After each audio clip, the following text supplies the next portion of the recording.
me and the Lord, we got an understanding. We're on a mission from God.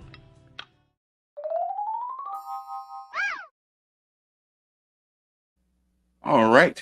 Hey there, folks. It's your favorite friendly neighborhood Dr. Ben's Comics. We're here today. We got a special treat. We've got a guest here in the studio. We have the legendary comic book artist. He's been at Marvel Comics. He's been at DC Comics, Image, Valiant, Dark Horse.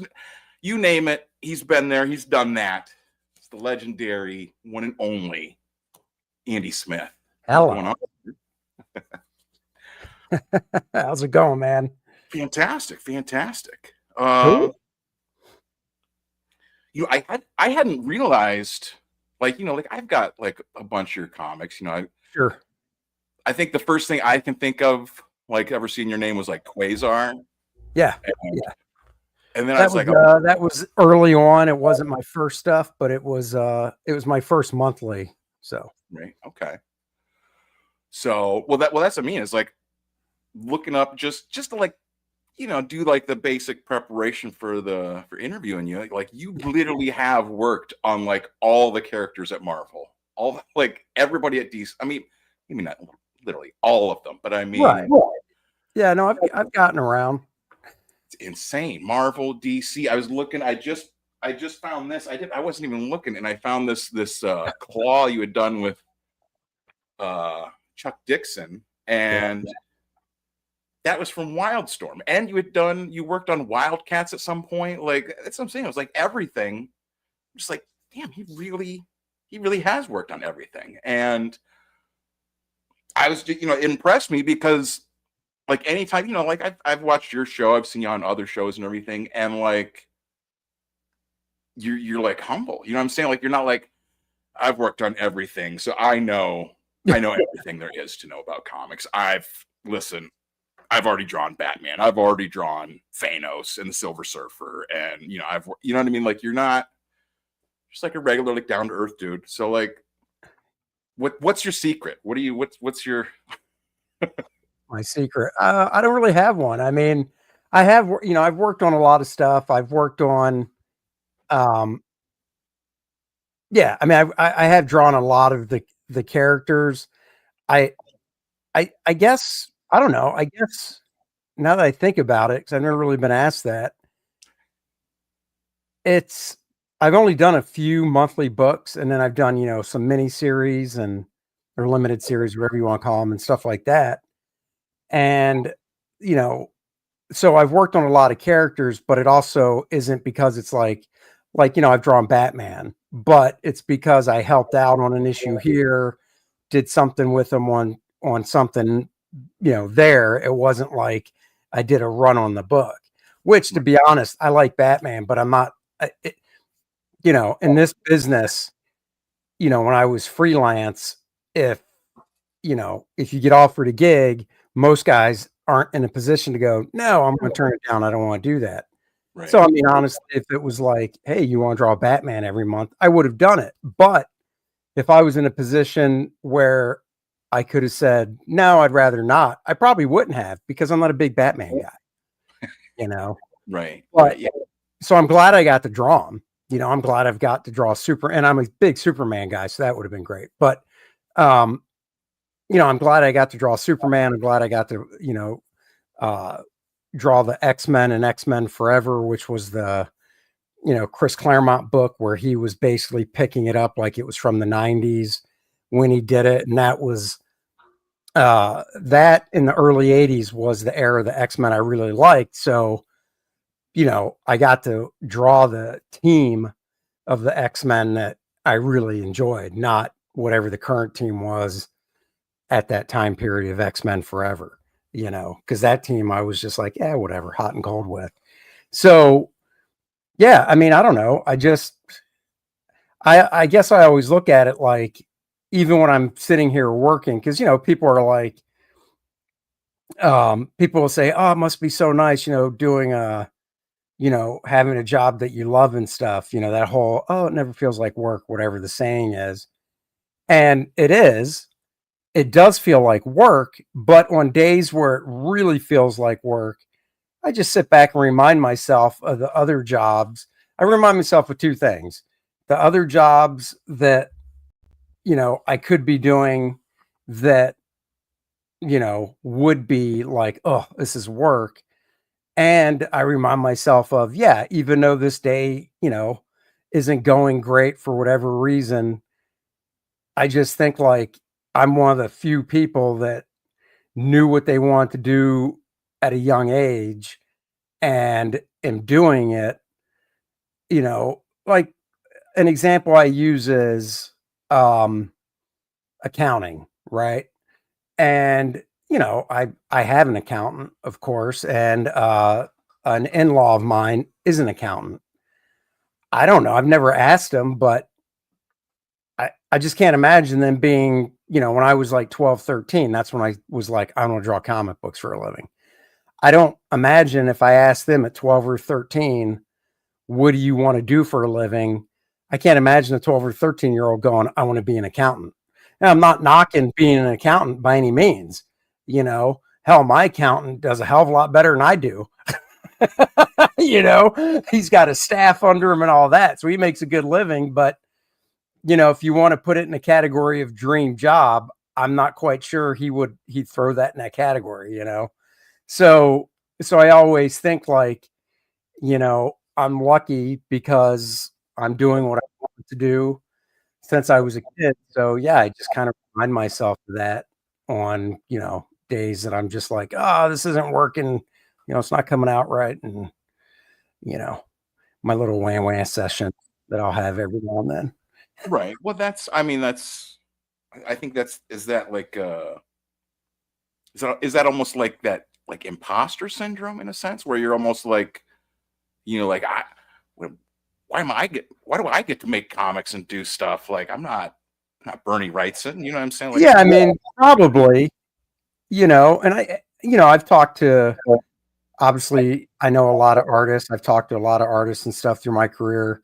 And I think they all say that there's a bit of imposter syndrome in all of them, even guys probably like a Bernie, big name guys like that. I think we all have it to a certain extent.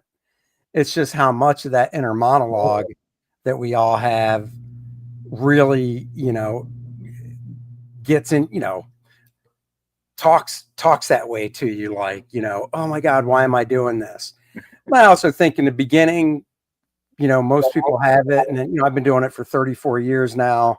So it's not as prevalent as it was, 20 years ago, 15 years ago, but it's still there to an extent, because the thing is, and this, I can't speak for other artists on this, but like the worst thing you can do and as a creator, whether it's art, writing, anything like that, is compare.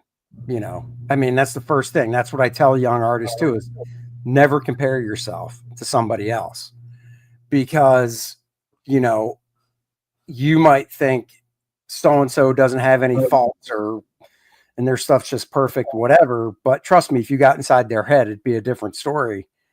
And it really can kind of like drag you down when you do that, because I'm not comparing, because I still do it, of course. Right. And I'll look at something I did and be like, oh, it's really cool. And then, like, for instance, I'm a huge Neil Adams fan. Love Neil Adams' work, right? So I'll look at something Neil did, and even stuff he did, right towards the last part of his career.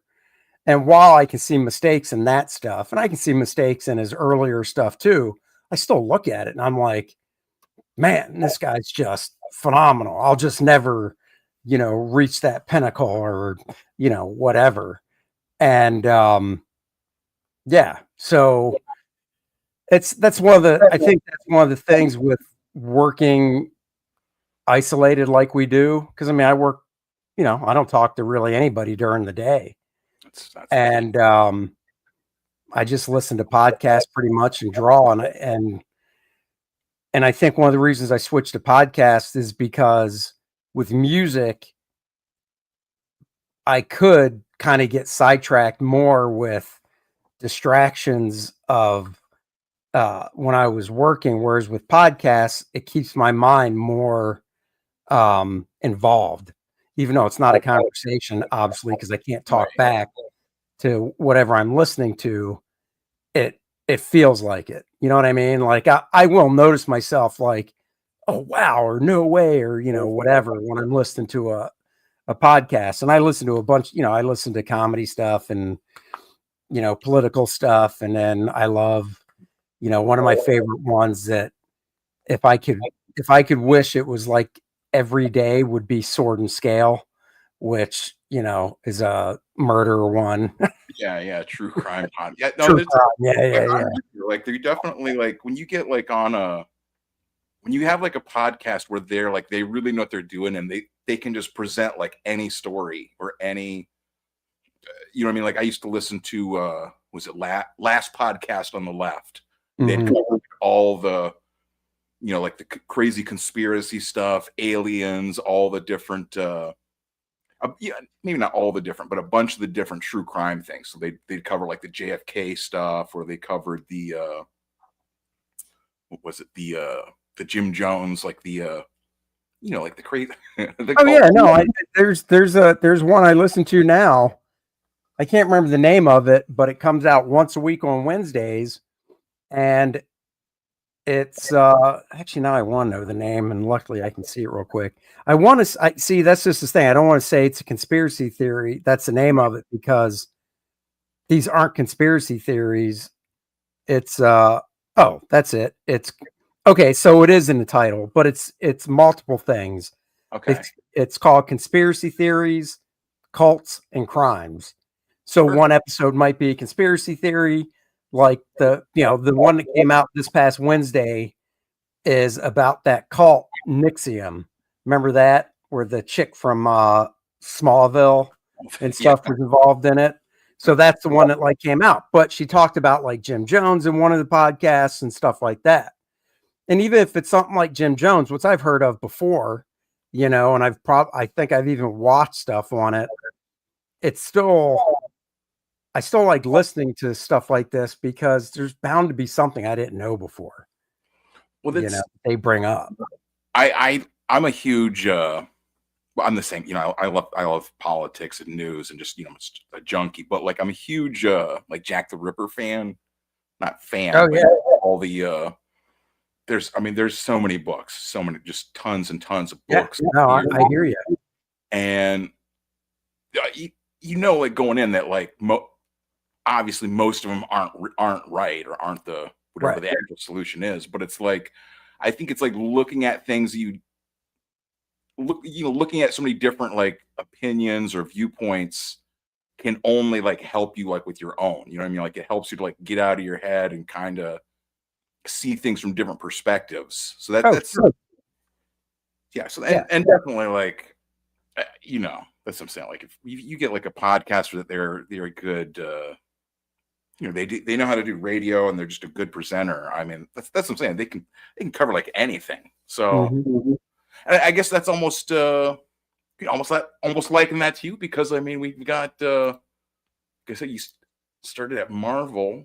Where you didn't start at Marvel, but no, I started at all the different places. And did I do that right? Yes. Okay. Yeah. And you've got the chance to do like whatever it is you want, whatever you want to, you know what I'm saying? Like you want to focus yourself on. And tell us about Lilith, because I know this is the thing too, as I have not read Core Draft. So you have the other comic that is. Yep. I've not read that, okay. And this all I know is just that it looks cool. It reminds me of Conan, but like better. So. Oh, thanks.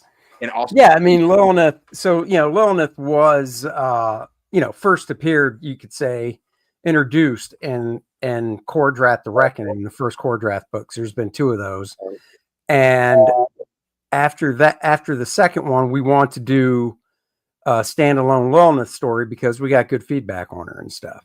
So Dennis and I came up with the story for this book, Infernal Conflict. And the nice thing is, like you said, you've never read Core Draft. Right. Well, the nice thing about this book is you don't have to. It is a standalone story. You know, the first page of the book does pick up where at the end of the last Core Draft book, she's entering a portal to go back to her domain. You could say in the abyss. In this book, on the splash page, the first page of the book, you actually see the portal in the background as she comes out of it into, where she lives. Right. But that's pretty much the only tie-in, and it's not something to where, I mean, it is a little bit of like, oh, I wonder where she's coming from. Can I go get this book? Right. But you don't need to know any of that previous stuff for the story in this book, because this book is like a prequel where we're telling her story, and it's all the stuff that happened before she even went into the Kordrath world, the Shattered Reach. So that's why it doesn't really connect, and you don't really need to know the stuff. Now, of course, for people that don't and haven't, we have the catch-up tier, and we'd love it if somebody backs this, they were to back that tier and, get volume 1 and 2 of Kordrath, because we think, they'd really like it as well. But Lilith is she's for fans of people that like Lady Death, Billy Tucci, Witchblade. She's a really tough chick. She's a succubus. That's obvious with the wings and the tail and that stuff. Shapeshifter. And this book deals with a war that was going on in this realm between her faction and then the Incubi, which are the male versions, and the Demon Lord Vexarian, who wants to basically take over and enslave them. And we see how she kind of rises up to become the leader or the general in her queen's army, and that is why she's the one that is sent to the Kordrath world to deal with what's going on in that story. So, and then we launched it on Indiegogo first, and that campaign is still going. And then we launched it here on Kickstarter with Billy's cover, which you can only get here. And then like we've done before, we add the totals together. So when we hit the first stretch goal is 40 grand. So when we hit that, everybody on both sides, Kickstarter and Indiegogo, benefit from it. So there you go. Yeah. Like 2 seconds. I forgot. I gotta turn off my my stove here, else it's gonna. Oh no, go ahead. I'll play the trailer on the Kickstarter thing. That way. There you go. That way that makes sense. Okay. So dumb. Okay, thanks. Hold on.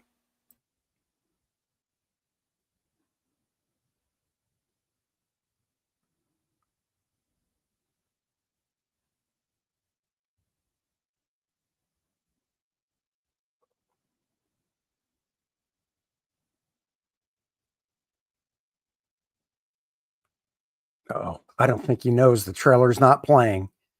So guys, Lilith, Infernal Conflict, a dark fantasy epic, 48-page graphic novel, multiple covers. I did the main cover. I did a homage cover to Vampirella #1, and then we have a black and white version of the book, the John Malin cover.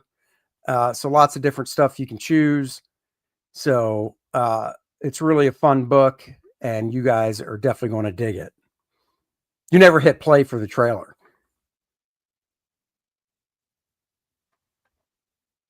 No, I did.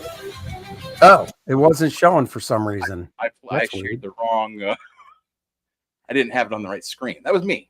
Oh, okay. I've got a wood stove. Oh, nice. Yeah, and dude, I miss my wood stove. Where it, without getting obviously too specific, what part of the country are you in then? Ohio. I don't care. I'm not. No. Is it cold enough in Ohio where you need that sucker going right now? Yes. Is it really? Yeah, that's what I'm saying. Like it's like well, I mean it's cold now, definitely. Like it snowed, was this Friday? Oh shit. It snowed like last week, but it only stayed for like a day and then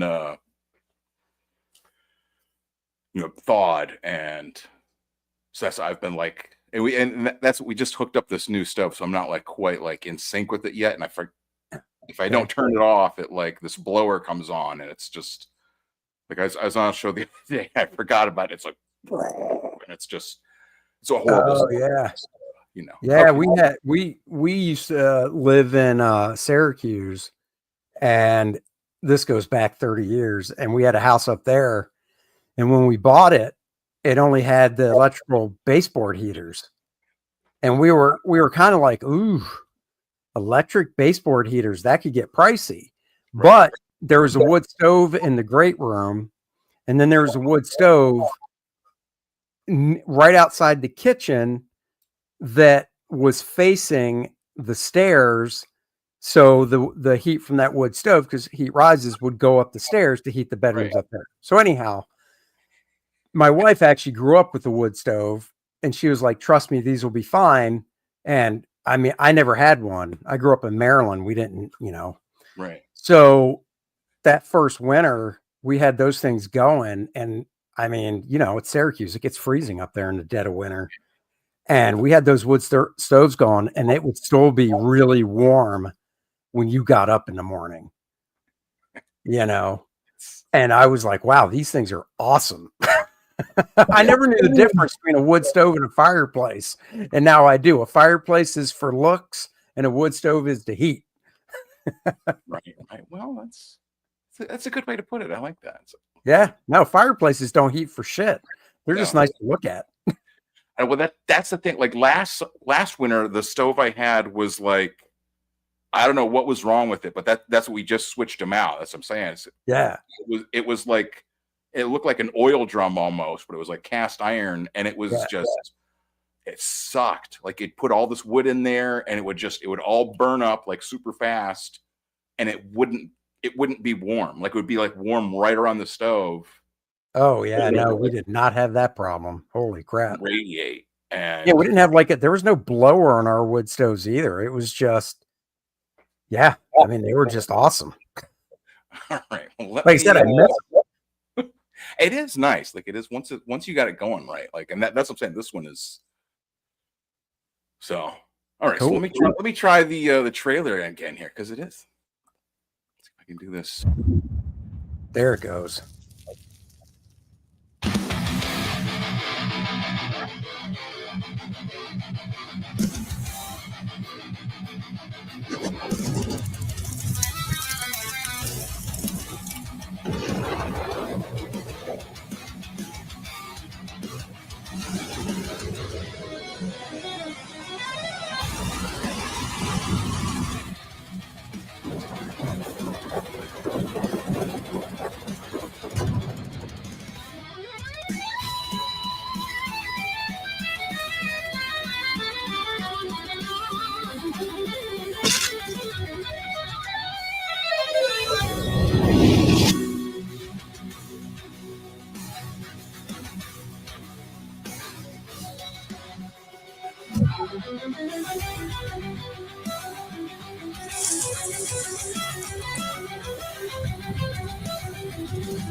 Go support my book. There you go. Love it. Love it. Yeah, that was fun. Which would you almost put her in like the same kind of level as like almost like bad girl art? I mean, that's I guess. Well, yeah, I mean, I guess so. Yeah, I mean, if this was back when that was, really all the craze, yeah. Right. Well, it's crazy because I mean it's still like, what is it? Is it Brian Pulido? That's the guy that does Lady Death. Yeah, he's still like turning out Lady Death books. I mean, he's Oh still yeah. did a cover for, was it a cover that he did for Billy Tucci for She? I think it was something like, or Lady Death showed up in the yeah, the she wall. oh yeah, right. And she Gatecrasher. She was Yeah. on a variant cover that Billy did. So Billy did the cover with her. And then she And then also in the was story, yeah. in the book too. Yeah.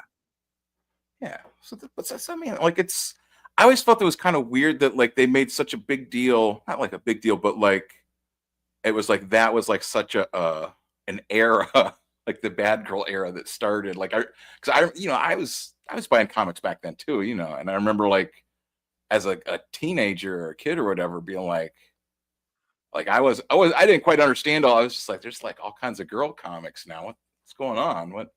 Yeah. Right. Well, just never, I don't know. Like,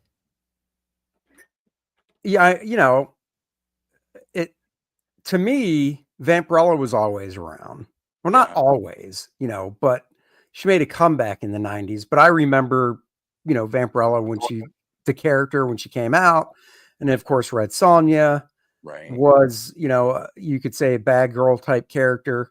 But I think in the 90s is when it did, you know, it exploded more with, you know, she and Lady Death and just the visuals and stuff like that. And, you know, my buddy Bud Root, who does Cave Woman. Cave Woman's been around since 1994, you know, and she's, you know, she falls into the bad girl category as well. So, yeah, and they're popular. And I think that's one of the nice things with Billy and Brian is, and, you know, Bud hasn't put out an actual Lady Death comic in a while himself, but, you know, he still owns her and does, you know, he does more commissions and stuff. But it's nice to see that Brian's putting them out and Billy's back to putting She out and stuff. And, you know, there's an audience for it because it's cool, you know, it's fun stuff. But I think it still just comes down to it's got to just be a good story, you know, because I'm sure I can't name them. People watching probably can. But I'm sure in the 90s, like everything, when something hits, other people try to do stuff like that. And it just, you know, they just fall by the wayside. And I'm sure that happened as well. So that's the stuff. Like I love to find like I know exactly what you're talking about. There's like all like the good bad girl comics, and then there's all the ones that were like the not as good at creators, we'll say. Right. You know what I mean? Like it was just like all these like characters that were just not, you know, for I guess to put it like, do you say like D-list creators? No, I don't want to be like mean, but you know what I mean? Like there's the I know what you mean.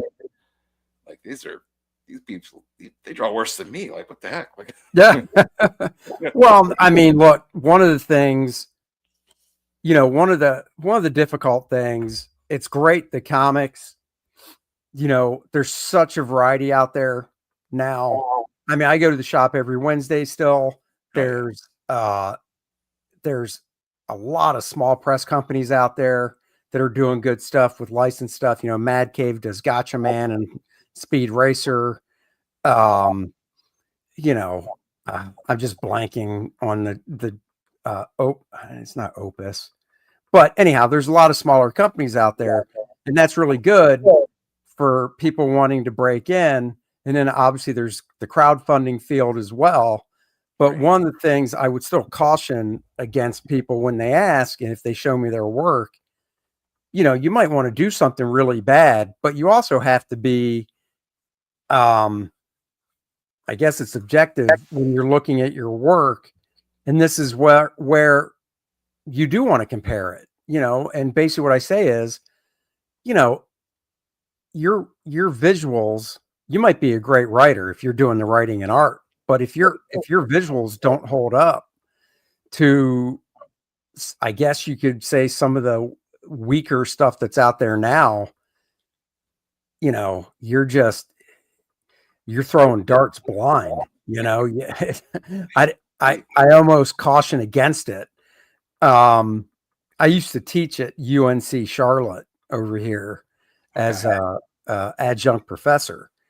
And there were a couple semesters where, first day of class is pretty much an introductory day. I introduce myself, show my work, blah, blah, blah. And then I want to get to know the students and their level of work. And so I would, look at their portfolios and whatnot. And even there were prerequisites to be able to take my class. It's a college system. So it's like, oh yeah, you pass, go ahead, move along. And I'm looking at some of the artists' work, students' work, and I'm like, there's no way. And I took a couple of them into the hall at various semesters and basically said, look, I don't know what the policy is here, but I would highly recommend you drop this class and go take something else and, get your money back for this class, however it works. I never went to a real, or college, so I don't know exactly, but a couple of them took my advice and did, because I told them, I said, you will struggle this whole class. Your work is just not there. Because I wasn't teaching a how to draw class. I was teaching sequential art, so storytelling. So you had to know how, you couldn't just come in the class without having the prerequisites of drawing one, drawing two, figure drawing, whatever. And, I'd have students that you'd swear they never took an art class in their life. And I'm just like, no, you're not going to do well in this class, period. So take something else. And a couple of them listened to me, and it's harsh, but I care about people and the money they spend and stuff. And it's like, I don't want to just push them through, because it's like, well, you paid for it, let's push you through so the university can get their money for this class, Well, I mean, that's one of the things that you need to have in art anyways, is you need to be able to have like honest critiques. You know what I mean? Like if you just tell everyone that's fantastic, that's perfect. Yeah, and you can't do that, and there's ways to do it. And, I knew Neil Adams. I met him when I was in art school, obviously showing my portfolio in my senior year, trying to get work and stuff. And, Neil was a tough critiquer, but his way was pretty brutal, and tough.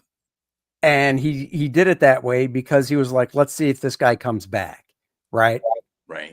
Yeah. Whereas I have no problem with what he was saying, because when I was at a con, I remember one time and just kind of overhearing him looking at somebody's portfolio. And I had no problem with the information he was giving, but, are you trying to totally destroy somebody as well? It's like, I get it. You're trying to be tough, have him come back. Like, you could almost say it was like, you watch old drill sergeants and stuff, Full Metal Jacket, shit like that. And these drill sergeants that are just, calling you all sorts of names and all this stuff. And I get it. I think now in the military, they have to lighten it up, right? Which I'm like, yeah, screw that. Go back to how it was in the 70s. I don't care, because you're in the military. If you want to call me a pussy and all that stuff in basic training, yeah, I'm in the military. Right. If I'm showing you my art portfolio, it's not the Marines, buddy. Take it down a notch, So I'm honest, but at the same time, I'm not going to totally beat somebody up to the point where they're like, oh my God, I'm going to go walk into traffic, Go. So, one thing left to do now. Okay. Well, I don't want them walking away from my table. Next thing I know, they're at the steel trash can and I see a bonfire because they chucked their portfolio in it because of what I said, Right. Well, it's, and you got to, it's you can't, what you can't judge somebody's you can't look at people's portfolios and interact with everybody the same way. Because if somebody is 18 or 19 and they're still really raw. They'll get a different critique from me compared to the exact same work, but let's say the person is in their 30s. Because I mean, there's a huge difference. It's like, well, you're in your 30s, you're working a real gig, so you're doing this on the side, and it's just one of those things. It's not that it's impossible for that person to keep working at it, get better, and eventually, start doing it for a living. But it's a slimmer possibility from somebody that's 17 that has the exact same skill set, or 14 or something like that, So yeah, no, well, a lot of it can kind of depend on what people are trying to do too. You know what I mean? Like a lot of times you have people that are, middle age, 30, 40, middle age, 50, whatever. And they're not trying to become the next, right. McFarlane, or, they're just, I always wanted to make a comic and I did it. And here it is. And right. And that's just it. And those are questions. Those are like questions I'll ask too, before I even start. Like I'll look through a portfolio, and then before I start critiquing and giving advice and whatnot, I'll ask, what's your end goal? What do you want to do? And if they're like, oh, I want to work monthly for like Marvel or DC, well, I'll spit out different stuff. Right. If they're just like, no, I love my job, I just want to do this for fun on the side, then it's like, okay. The nice thing about where we're at in 2025, soon to be 26, is you can go print on demand and print 15 copies of a book if you're willing to do that. You couldn't do that when I was growing up. I mean, you could go to Kinko's when I was in the 80s and burn it off that way and staple it yourself. But now you can literally send your files and make 10 to 15 copies of a book. So I think it's important to find out first what the person expects and what they want to do.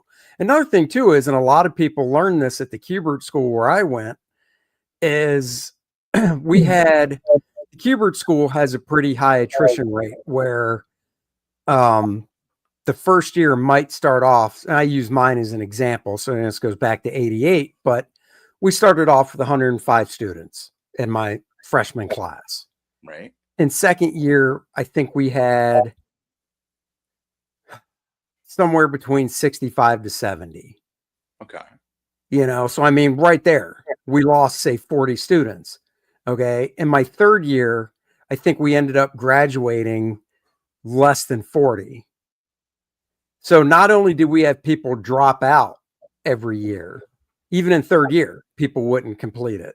But in the first year, we started with 105. We probably ended with, 85, Right. because there was a thing at the Kubert school where it's like, and I'm making this up because I don't remember exactly, but it was like, oh, you've gone a month and you're dropping out, we'll give you like 90% of your tuition back.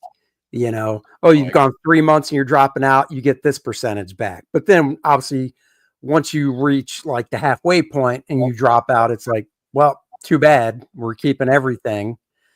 And sorry it wasn't for you. But the point of the story is, a lot of people found out that it's really hard work to do this for a living. And they realized, you know what? I think I'd rather just keep it as a hobby and do something else. Because it's a lot of long hours. It's solitary, and it is hard work. People be angry with you. It's yeah. So people. I tell them that too when I do portfolio reviews, just to prep them, because, like I said, people just don't know. I didn't know. I guess I shouldn't say I didn't know before I went to the Kubert school. I guess I never thought about it, because my whole life as, when I really was focusing on it, say 12, 13 years old, for those 4 or 5 years before going to the Kubert school, all I wanted to do was draw comics. So, I hung out with friends, don't get me wrong, but most of my spare time was drawing and putting in the hours. So when I went there and I went to school for, 6.5 hours, and then I had 6 to 7 hours of homework every night on top of it, I guess it didn't really phase me because I was already used to wanting to work hard and put the effort in to get better as fast as I could. Yeah. So I mean that makes sense. I hate to go with the cliche, but I mean, what they say is you find a job you love to do, you'll never work a day in your life, Right. And then, and when it comes to creative stuff, they're not even necessarily creative. I think just anything. Like if you're a carpenter, right? If you're a builder, right? Which is still creative, but you could say this too. I would assume you could say it with, I'll use my accountant analogy. Maybe it's not the same amount of hours, but the gist is one of the teachers on the first day of school, Jose Delbo, said, you've got, well, he said, he didn't say the hours. There is one with hours. He said drawings. He said, you've got 10,000 bad drawings in you, get to work. Right. But I think there's another thing, which is basically like, you've got to put like 10,000 hours into anything. Hours now, not drawings, but hours to really become proficient and whatnot, And I mean, hell, look at doctors. I mean, yeah, they make good money, and I don't fault them for it one bit. The amount of work they put in, the amount of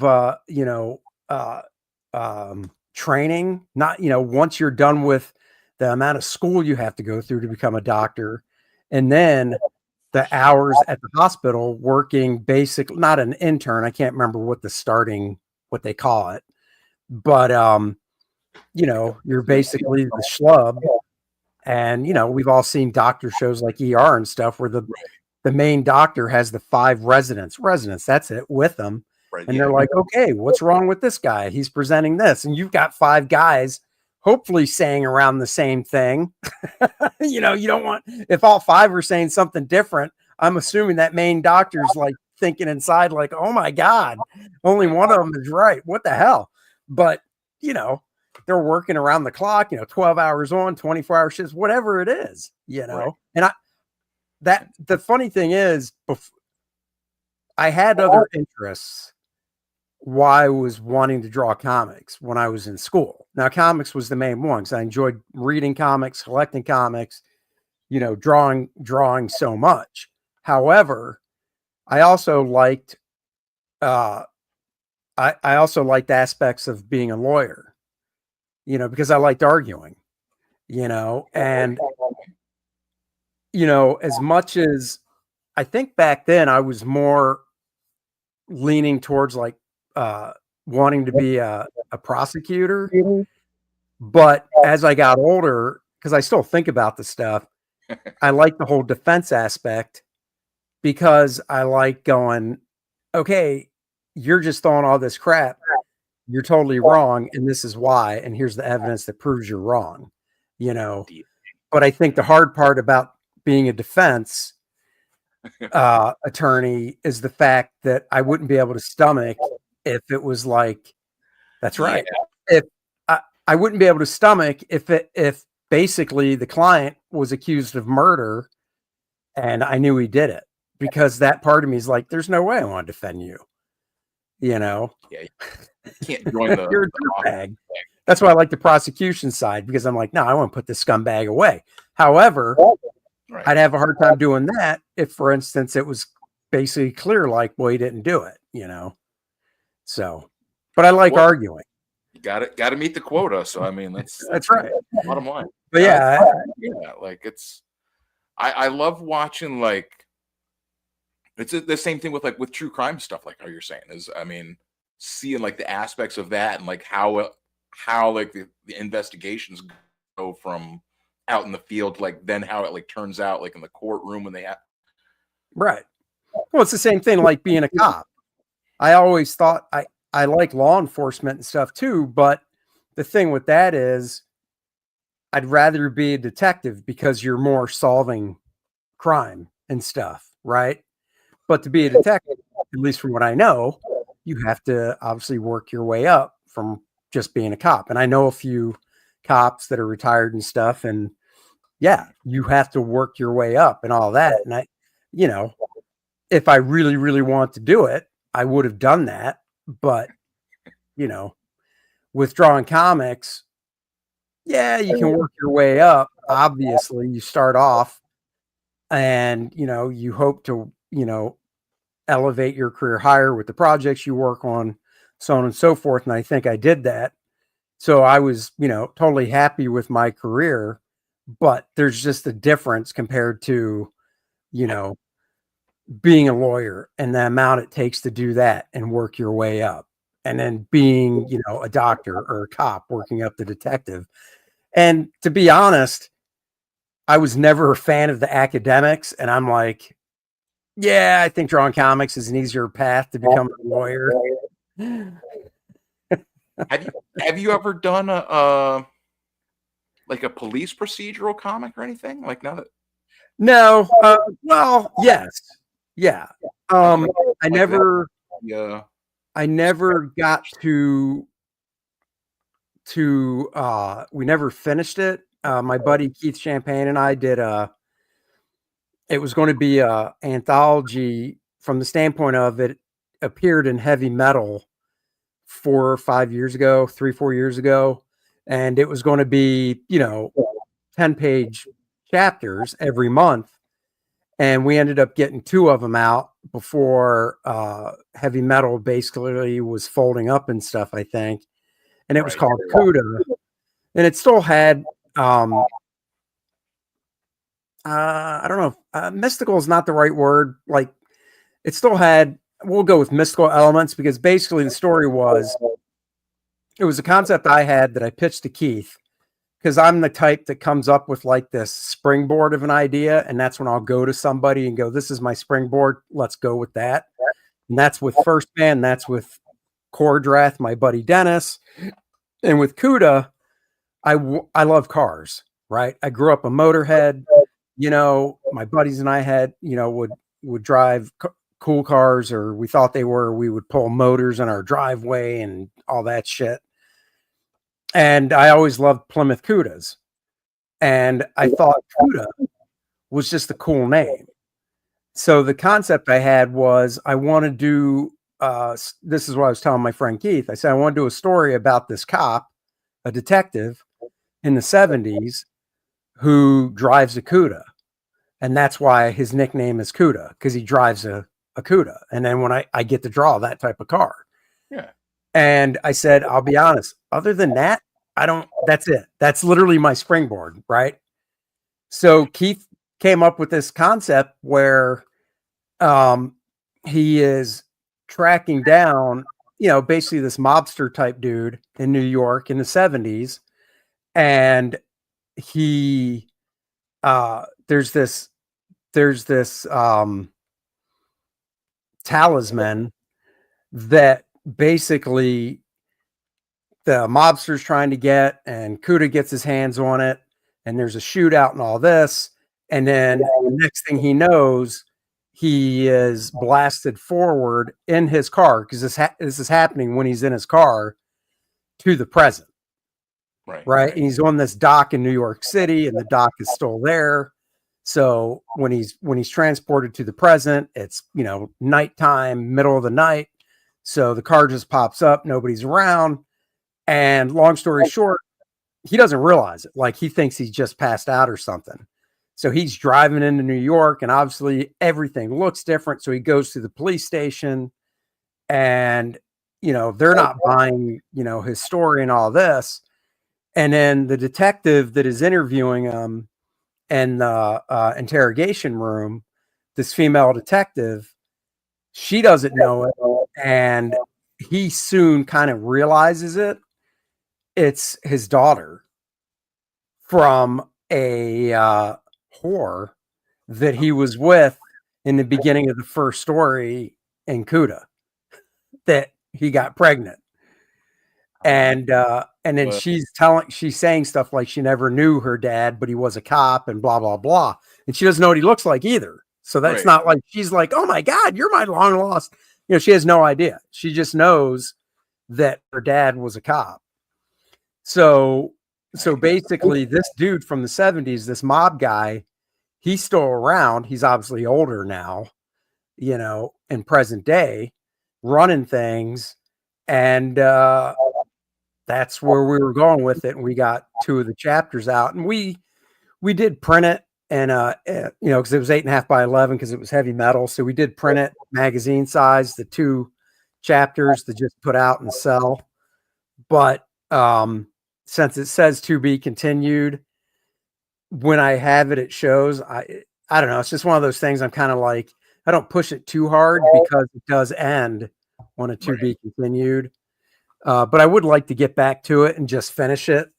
You know, and I even told Keith, I said, is there any way? Because it was supposed to be 5 or 6 chapters, I think. Right. And that's a lot of work. And I was like, you know, if we could wrap it up in maybe 1.5, so like 15, maybe 2 chapters, 20 pages, that would be cool because then it would be done, you know. They're doing what is it? They're adapting you know, Criminal from Ed Brubaker. Yeah. And Oh yeah. they're doing that for adapting that for Amazon. Oh, nice. So I would think and I mean, his stuff's always sells anyways, but I would think that would just bring more eyeballs out on people getting into I mean, like that. I mean, I like the sound of that because it's like it's got that, you know, it's got like the crime feel to it, but like you're saying, like it's got almost kind of like a mystical or like I don't want to say like a cult, but I guess maybe kind of a cult or yeah, I mean it has the mystical thing just really from the fact that he gets transported to the present day. I mean, the talisman still has stuff to it, but it wouldn't be, from what I remember, because it's been, like I said, 4 or 5 years now. I don't think we were ever going to play out the story like there's tons of like magic and stuff in it. It's more like, crap, now he's in the present day. He has to navigate this with this, is you could say, partner who is his daughter, and he knows it and she doesn't. And like, even like one of the guys that he used to run around with, his partner, back in the day, is in jail now, you know. And she visits him in the 2nd chapter of the story. She visits that guy in jail and stuff. So, and it was fun. And it was, you know, just to get to the point of, it was probably one of the few things I've done that was reality based from the standpoint of there weren't, you know, big brutish superhero guys and, you know, hot chicks and stuff like that. I mean, yeah, his daughter is an attractive woman, but she's not the, you know, Wonder Woman type build and stuff, because it's a more real type story. And it was fun. You know, once again, that was something up until that point in my career that I never, I drew regular people before, but they were always secondary background characters in the superhero stuff. Doing a whole story like that was something different, and it was fun. And yeah, it is something that, you know, would be fun at some point to try and get back to, just to finish it, because I don't like leaving things undone. Yeah. So, I was gonna say, I don't know how you are on time. If you want me to, you got. Yeah, we can start. Yeah, we can start wrapping, because I know my wife got it. So, well, that's what I was gonna say. This has been awesome. I mean, I didn't know. Like, I knew you had been at the Kubert School. You had started there, but I didn't know that you had been like a teacher too. I don't like. Yeah, that's awesome. Yeah. But I mean, it definitely shows. I mean, like it's like going through your art is always, it's like you remind me of like obviously like Bart Sears, because oh yeah, we're like really good friends. So what do you mean? Yeah. What am I thinking? The main like anatomy book that I'm thinking. Vern Hogarth. Yes. Yeah, no, I like Vern Hogarth. I mean, a lot of people give Bern's instructional books a bad rap, which really surprised me when I run into artists that do that. And I don't care. Right. You know, some of them are my friends. I mean, we all have our own tastes. But one of the things that Bart and I really hit off and got along when I first met him, because I met him when I was at the Kubert School. He was a teacher when I was in my senior year. And I introduced myself to him, showed him my portfolio. And, you know, we became friends, and he kind of took me under his wing for that whole third year. I was a student outside of school. He was not my teacher. I would go to his apartment after school and hang out and do homework while he was drawing Justice League Europe. And one of the reasons we got along so well is because we would talk about influences, just like comic book artists. Right. And it was like, oh my God, I love that guy. Oh, I love that guy. I love that guy. And then when it was like, well, what how-to books?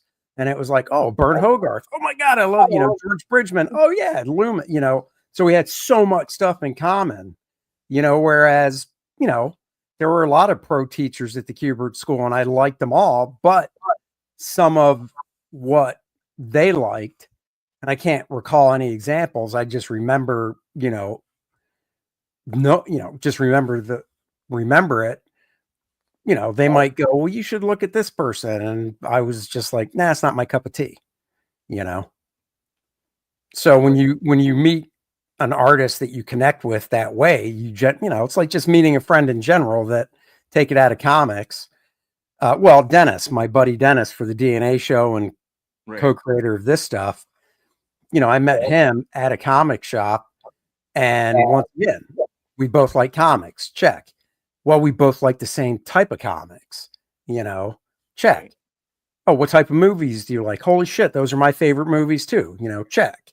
You know, what do you like to do spare time outside of that? Oh, football, check. You know, if he was like, well, I love baseball, it's not like we wouldn't be friends, but we'd never talk sports because I don't watch baseball. I only watch football, you know, and so.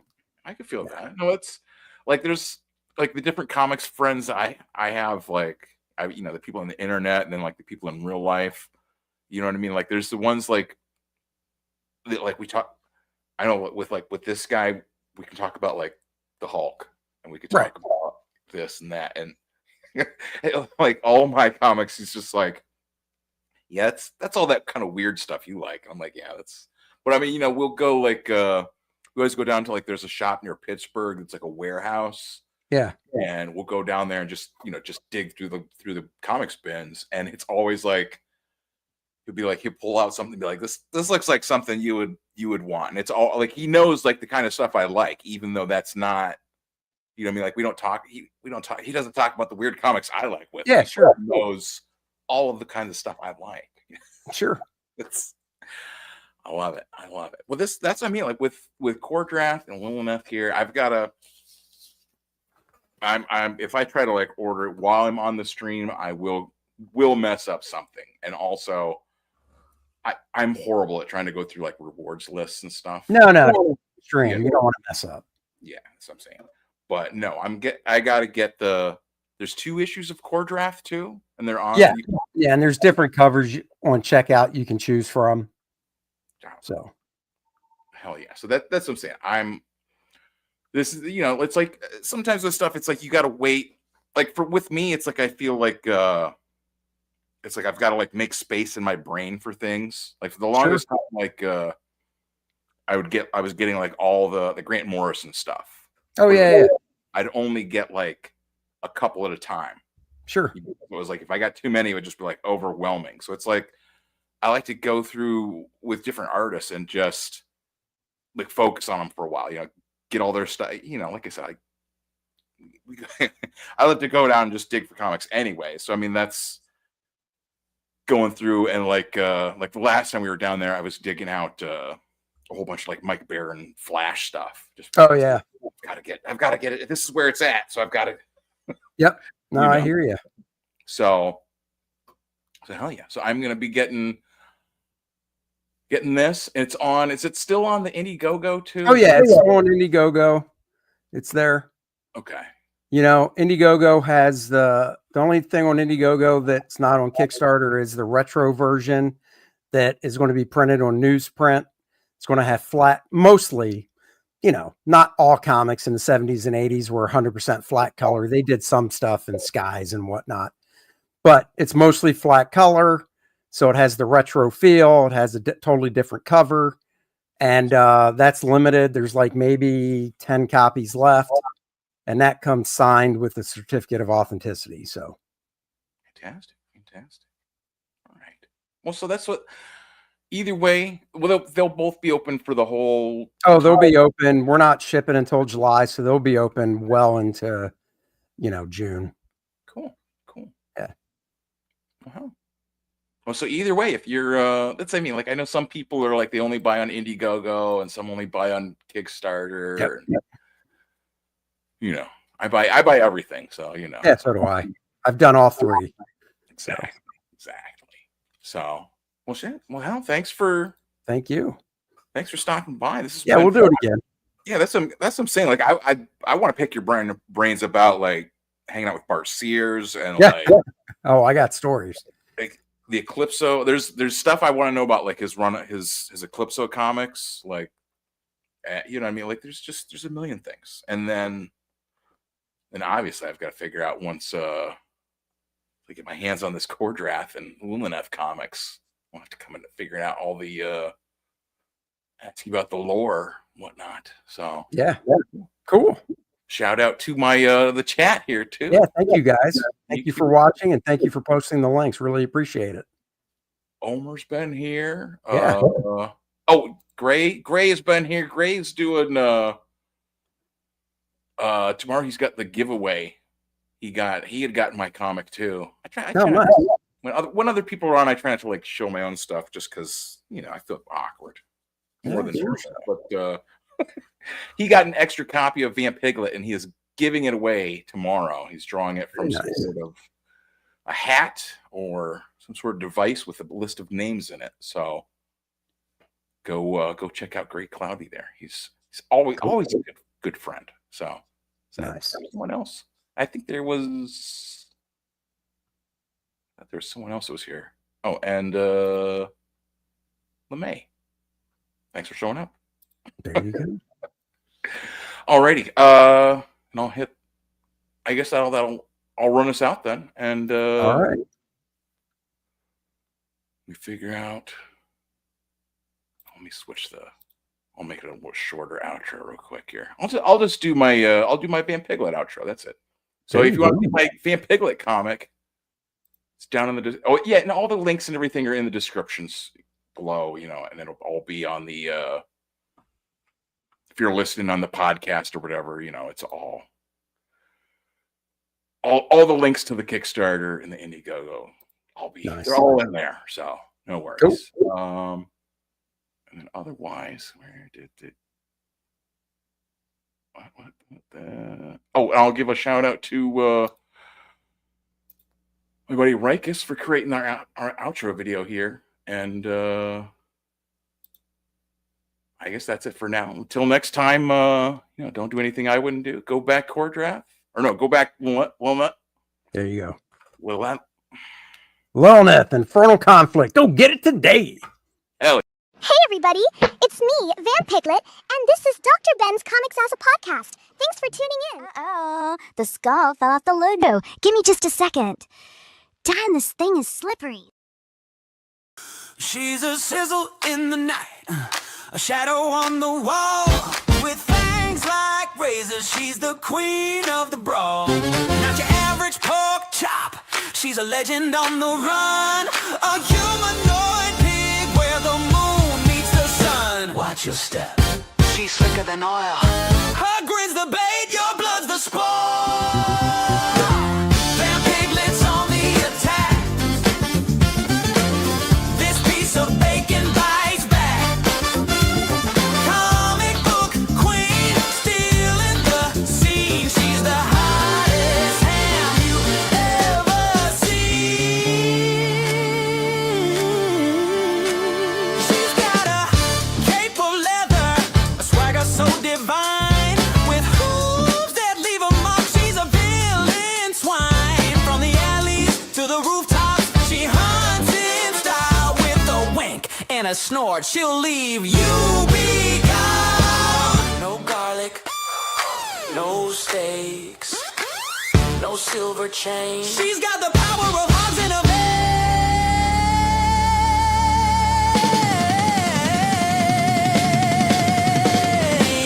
Van Piglet's on the attack. This piece of bacon bites back.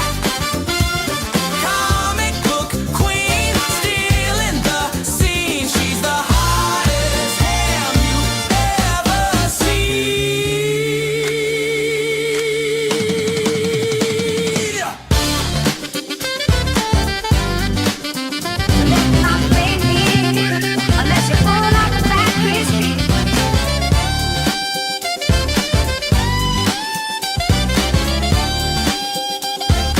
Pick up issue 1 on sale now by Dr. Ben's Comics.